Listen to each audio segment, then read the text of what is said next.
Good morning, everyone! So, dalhin ko kayo ngayon today sa araw ko. I'm gonna get ready for Mass. So, yan yung ating damit ngayon for Mass. Maginaw dito, so kailangan naka-coat. Ayan, tignan nyo naman yung medyas ko. Yellow tsaka blue. O, diba? Tapos yan, start ko na yung car. Kailangan painitin mo yung car before ka pumasok para.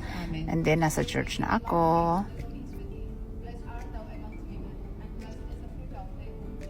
Holy Mary, Mother of God, pray for us sinners now and at the hour of our death. Amen. Tapos yan, kumain ako sa Hurry Curry. Tapos yan, nakasubo na ako, nakalimutan ko magdasal. Nakaisang subo na ako. O, diba? Parang tanga lang.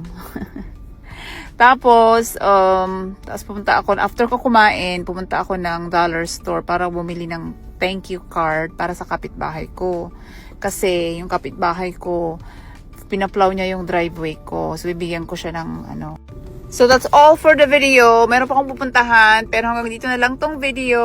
Always remember, Jesus loves you.